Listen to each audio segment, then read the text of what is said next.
네, 여러분 안녕하세요. 반갑습니다. 예비승무원들의 멘토 테디쌤입니다. 네, 여러분 지금 에어프레미아 채용 기다리면서 이런저런 걱정 고민 많으시죠?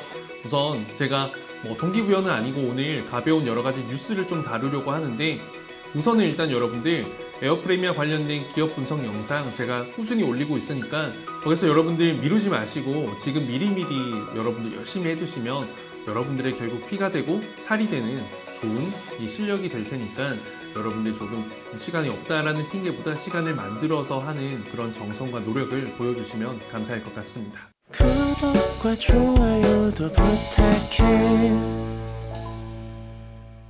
네, 오늘 테디 뉴스는 또 평소처럼 이런 항공사 면접 이런 거와는 또 다르게 여러 가지 좀 이슈가 되는 부분을 다뤄보도록 하겠습니다. 우선 지난 9일날 굉장히 또 화제가 된 이 동방항공 14기 승무원 이 계약직 전원 해지 통보, 이게 지금 굉장히 큰 화두가 되고 있습니다. 현재 동방항공에는 200명 가량의 한국인 승무원이 근무를 하고 있는데, 그 중에서 73명이 전원 계약 해지 통보를 갑작스럽게 받아서 굉장히 큰 문제가 되고 있는데, 우선 동방항공의 입장은 항공시장이 굉장히 큰 문제가 있으면서 당사도 큰 타격을 받아서 이런 계약 연장이 어렵다, 이런 경영상의 이유를 먼저 들고 이야기를 했습니다. 그런데 지금 정말 큰 문제가 되는 건, 함께 입사했던 일본이나 이탈리아 승무원들은 또 정규직 전환을 앞두고 있다고 하는 게 더 큰 문제가 되고 있습니다. 그래서 승무원들이 모두 힘을 합쳐서 개별 퇴직 합의를 거부하고 또 모두가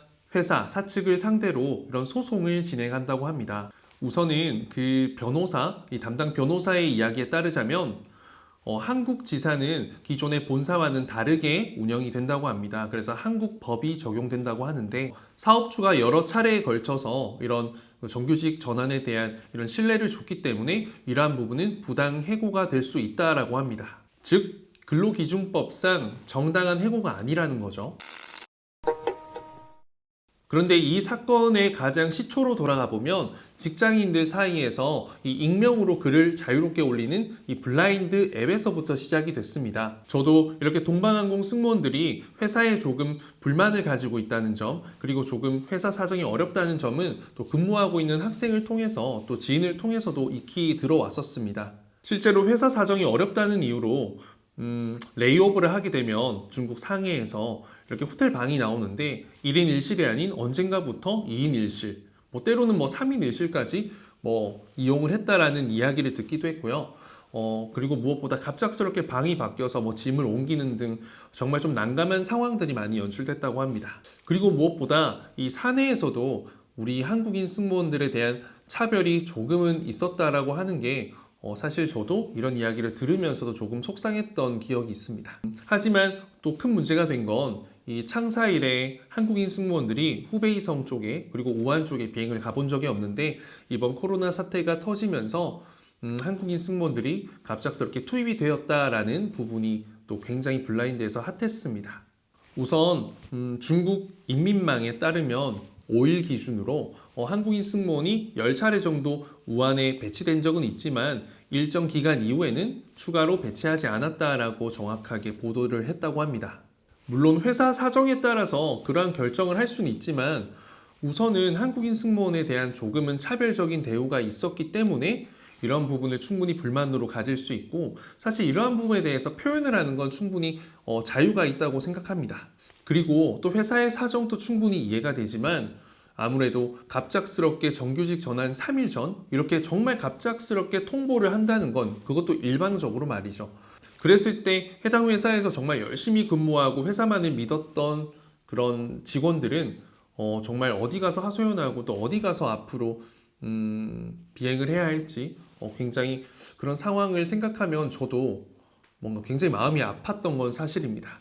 실제로 이 국영 항공사인데 과연 재정적으로 어려울까라는 의문부터 또 많은 사람들이 생각하는 건 우한 비행 스케줄 그 폭로에 대한 또 보복 조치로 그렇게 조금 계약 해지를 일방적으로 통보하지 않았나라는 이야기가 참 많습니다. 생각해보면 중국의 또 사드 보복 이런 것도 생각해보면 사실 좀 일리가 있는 부분이기도 한데, 사실 그 내부 속사정은 당사자 혹은 또 회사의 정말 일선의 관계자가 아니면 모르는 부분이기 때문에 저는 어느 정도 거리를 두고 조금 중간의 입장에서 조금 전달을 하는 게 중요할 것 같습니다. 우선은 그런데 한번 생각해 보면 우리 항공사, 우리나라의 여러 항공사에도 외국인 승무원들이 있죠. 기장님도 있고. 그래서 이 회사가 조금 힘든 상황이라서 외국인 승무원들은 모두 휴직을 하고 또 고향으로 가 있는 경우도 많고, 또 외국인 기장님들도 조금 선별적으로 뭐 휴직이나 좀 퇴사 처리하는 경우가 많다고 합니다. 그래서 조금 입장 차이일 수도 있는데 이게 서로의 불만이 쌓이고 쌓이다 보니까 그게 이런 불꽃 터지듯이 좀 뻥 하고 터지지 않았나라고 생각하고, 우선은 그만큼 힘든 상황에 승무원들이 놓여 있다. 그래서 아무쪼록 조금 평화적으로 좋은 방향으로 문제가 해결되길 바라겠습니다. 실제로 많은 지금 중국, 뭐 마카오, 중국, 그리고 뭐 해외에서 근무하고 있는 친구들이 휴직을 하고 있는 경우가 되게 많고, 또 실제로 뭐 KLM에 합격한 친구는 비자 발급 때문에 아직까지 출국을 못하는 경우도 있고, 또 중동에서 이런 뭐 면접이 딜레이 되거나 그리고 또 입사가 미루어지는 경우도 굉장히 빈번합니다. 그래서 지금 뭐 항공사 상황이 좋지 않은 거는 여러분들 알고 있으니까 뭐 어쨌든 지금 이 상황은 지나갈 거니까 준비생들은 더 열심히 준비해서 여러분들에게 더 맞는 회사를 찾아가는 게 좋지 않을까 생각합니다. 그리고 오늘 굉장히 황당한 뉴스 기사도 있었습니다. 그 덴버 국제공항 하면 미국에서 가장 큰 공항 중에 하나거든요. 근데 또 그 유나이티드 항공, 유명하죠. 여러 가지 사건이 있는데 유나이티드 항공에서 이륙하고 난 후에 그 승객이 재채기를 했대요. 그런데 이게 코로나 의심 상황이라고, 이 관제에 위급한 상황이라고 전하고 회항을 했던 적이 있다고 합니다. 그래서 코로나 사태 때문에 정말 별의 별일이 다 일어난다라는 생각이 들면서 우픈 기사가 아니었나 생각했습니다. 그리고 마지막으로는 또 진에어의 좀 희망적인 소식이 될 수 있을 것 같은데 3월 내에 주주총회가 아마 진행이 될 겁니다. 그때 이제 사회 이사를 등기하는 걸 조금 이제 합의하는 결론이 나오면 그 결과에 따라서 국토부의 제재가 풀릴 수도 있다. 아직 확정적인 건 아니지만 그럴 가능성이 굉장히 또 크다라는 뉴스 기사도 많이 나오고 있습니다. 그래서 뭐 항공산업이 지금 힘든 건 사실이지만 앞으로 여러 상황이 또 나아져야 되지 않을까, 그리고 나아질 수밖에 없다라고 생각이 동시에 들기도 합니다. 지금 또 나라에서 국가에서 3천억 융자를 해주는 부분에 있어서도 항공사별로 또 차별 대우다라고 말이 많지만 그래도 이 시기를 잘 극복하면 또 좋은 결과 있지 않을까 생각하면서 우리는 우리에게 주어진 뭐 코레일이면 코레일, 그리고 에어프레미아 준비에 조금 집중해 보면 좋지 않을까 생각합니다. 그럼 영상 여기서 마치겠습니다. 여러분 고생 많으셨습니다.